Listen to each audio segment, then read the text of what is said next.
Tu es là avec nous. Dès qu'il y a quelque chose qui ne va pas, tu es là, tu nous donnes du feedback, tu nous corriges. Et en fait, c'est plus ça qui compte dans l'apprentissage, c'est le nombre de... la quantité de feedback que tu vas recevoir. Une vidéo très puissante car aujourd'hui, je vais te faire un récapitulatif de mes 4 années à faire des camps de boxe au Brésil et maintenant au Mexique à travers 5 blocages, 5 erreurs des élèves qui viennent justement dans mes camps de boxe. Plus d'une quarantaine de boxeurs ont pu intégrer mes camps de boxe. Et justement, dans cette vidéo, je vais te permettre, si tu n'as pas forcément le temps ou l'argent de venir dans mes immersions de boxe, de comprendre comment je travaille justement avec ces derniers. Ces 5 grands défauts, c'est peut-être des choses dans ta boxe qui t'empêchent de pouvoir exprimer ta puissance, que ce soit psychologiquement, tu le verras à la fin de cette vidéo, mais aussi physiquement à travers justement la biomécanique de ton corps. Mais on va aussi parler du footwork et bon nombre de choses. D'ailleurs, si tu souhaites participer à mes immersions de boxe, sache que j'ai ouvert 2 dates durant les grandes vacances. Si tu souhaites avoir plus d'informations sur ces dates, il suffit simplement de cliquer sur le lien dans la description ou dans les commentaires. On y go.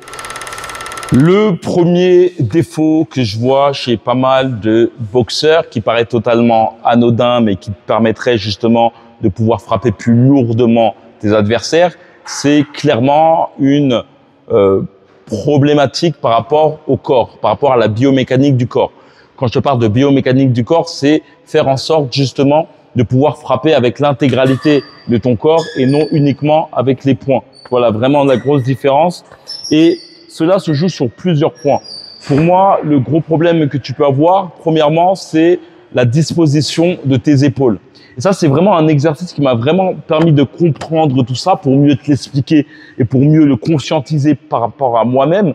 C'est qu'il y a beaucoup de matériel comme ça ici au Mexique et tu t'apercevras que pour utiliser ce matériel, il faut faire en sorte d'avoir tes épaules de la sorte, ce qui va te permettre justement de pouvoir frapper plus rapidement.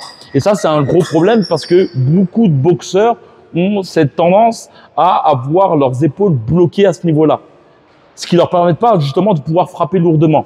En somme, la chose qui est très importante à conscientiser, c'est le fait que lorsque tu as tes 2 épaules de la sorte, c'est très intéressant pour frapper rapidement. Néanmoins, si tu veux mettre plus de gouache et de puissance dans tes frappes, fais en sorte de mettre un peu plus ton épaule vers l'arrière, ce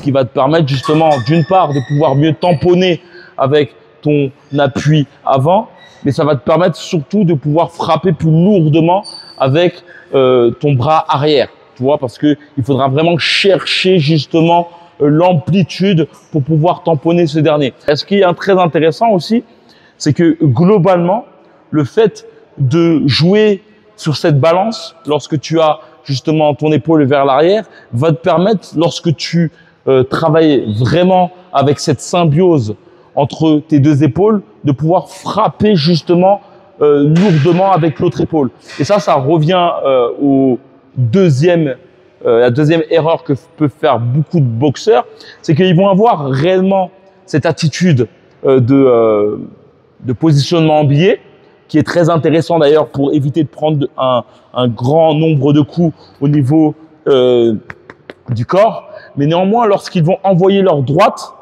ils vont avoir cette tendance à garder cette épaule à ce niveau-là, tu vois, à pas jouer sur la balance, tu vois. J'aime bien dire aussi ce qui est très intéressant par rapport au direct du bras avant. On va avoir justement cette tendance à faire cela par contre, tu vois. On va pas faire cela quand on envoie notre bras arrière, mais lorsqu'on envoie notre bras avant, on va faire ce genre de mouvement, ce qui va nous amener justement à être très à découvert au niveau du menton. Ça, c'est un point très intéressant car au bout du compte, faire ça lorsque tu fais un direct du bras avant n'a aucune utilité. Il faut plus que tu te serves justement du bas du corps, que ce soit au niveau des jabs, tu vas te servir justement, et ça c'est une erreur que je vois chez bon nombre de boxeurs, c'est que lorsqu'ils envoient leur direct du bras avant, ils vont préférer faire ce genre de mouvement, ce qui les amène même pas à avancer sur leur adversaire et avoir un réel impact comparativement à ça. Et la chose que tu pourrais faire, globalement, c'est plus justement jouer, par exemple, lorsque tu fais un jab, essayer de frapper justement avec ton appui avant. Et en fait, c'est uniquement le bras qui va suivre par la suite. Pareil, lorsque tu veux faire un direct du bras avant, tu vas plutôt justement te jeter sur ton adversaire pour vraiment rentrer toute ta ganache, tout ton poids sur ce dernier. Tu vois, boum. Vraiment une chose qu'il faut que tu fasses, beaucoup de boxeurs ne font pas, c'est qu'ils vont avoir cette tendance lorsqu'ils boxent à penser uniquement au point et non frapper justement avec les appuis. Ça, c'est un truc qui va vraiment te permettre d'être très puissant. Et l'intention que tu as lorsque tu boxes doit non pas être prise par la sensation et ton imagination d'envoyer ton coup, mais en fait, ta conscience et ton imagerie, tu vois, ce que tu vois quand tu veux défoncer une personne, ça va être plutôt justement t'imaginer que l'explosion vient du bas. En fait, il faut vraiment que tu penses vraiment au bas lorsque tu frappes. Et ça va te permettre de changer toute la donne. Je ne vais pas faire une vidéo trop longue. Je pourrais dire 2 derniers trucs qui sont très intéressants.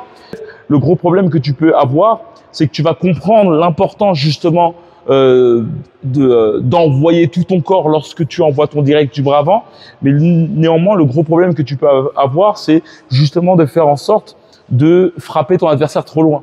C'est-à-dire que tu vas avoir une bonne détonation lorsque tu vas envoyer ton coup, mais néanmoins, le fait que tu sois trop loin, eh ben, ta détonation va être, elle va pas arriver sur ton adversaire dans son plus gros potentiel.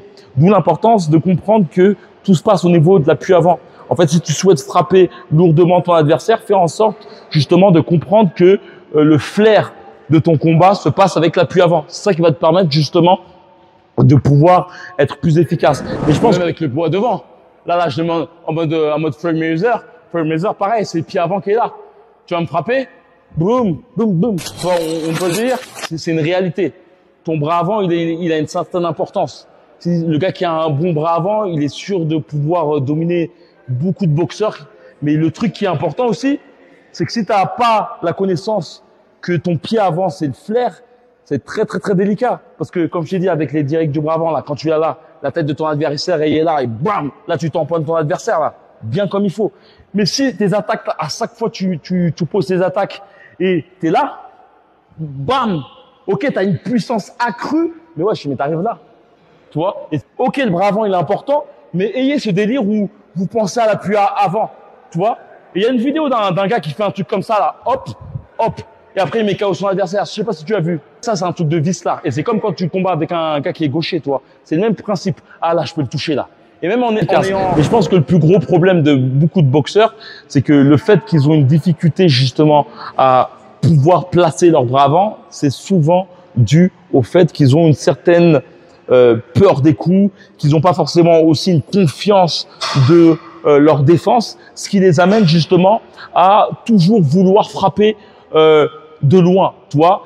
Ils vont essayer de trouver leurs attaques de loin. Et ça peut être un gros problème si tu souhaites casser la distance face à un adversaire.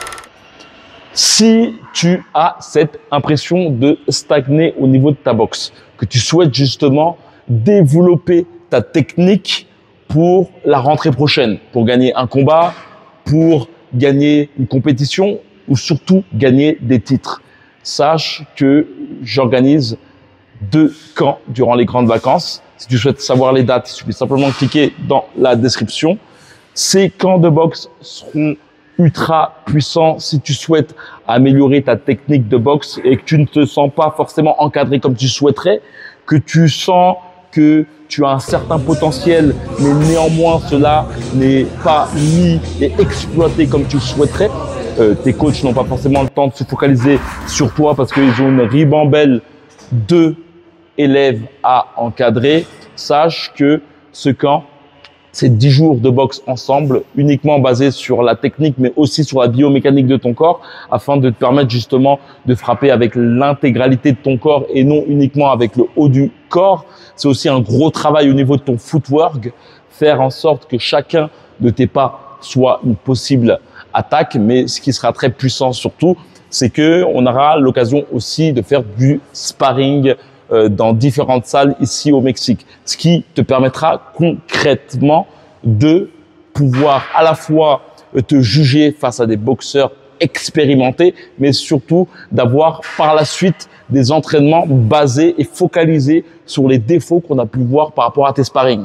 Bien sûr, les sparring ne sont pas obligatoires, mais en tout cas, le fer de lance de ce camp, c'est vraiment que tu ressortes de cette immersion avec un autre état d'esprit au niveau de ta boxe, des sensations surtout de ta façon de boxer et surtout qu'il y ait un réel changement. Tout est compris durant ce camp, nourriture, hébergement et les entraînements.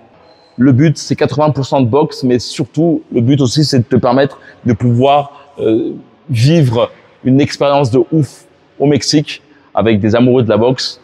Et voilà. Je te laisse avec le commentaire de Paolo qui a participé à ce camp et d'autres participants. Et on se retrouve dans les coulisses. Il suffit simplement de cliquer sur le premier lien si tu souhaites nous rejoindre. Il y a des places limitées. Il faudra aussi me passer ton meilleur mail pour que je puisse t'envoyer tous les détails de ce camp. Et voilà, comme d'habitude, du coup, la boxe est avec toi. Ciao. C'est pas juste 10 jours, c'est pas que 10 jours, c'est 10 jours d'entraînement 2 fois par jour. Donc la quantité de connaissances qu'on a et aussi le nombre de corrections, parce que pour apprendre quelque chose, il nous faut du feedback. Et en fait, là, ce qui fait la différence avec, par exemple, des entraînements qu'on pourrait faire en France dans des cours où il y a beaucoup de gens, c'est que là, le feedback, on l'a limite toutes les 5 minutes en fait. Comme tu es là avec nous, dès qu'il y a quelque chose qui va pas, tu es là, tu nous donnes du feedback, tu nous corriges. Et en fait, c'est plus ça qui compte dans l'apprentissage, c'est le nombre la quantité de feedback que tu vas recevoir. Et là, en 10 jours, comme on n'est pas beaucoup, tu es vraiment sur notre dos, et ben en fait, on progresse tout le temps. Et pour avoir fait la comparaison avec ce que j'ai pu apprendre dans des cours de boxe anglaise que j'ai fait en France, ce qu'on a fait avec toi, ça vaut facile 5-6 mois que j'aurais pu faire en France. Donc c'est non, en vrai, 10 jours, c'est très très bien. Et même, il n'y a pas besoin de plus, parce qu'après plus, ça peut être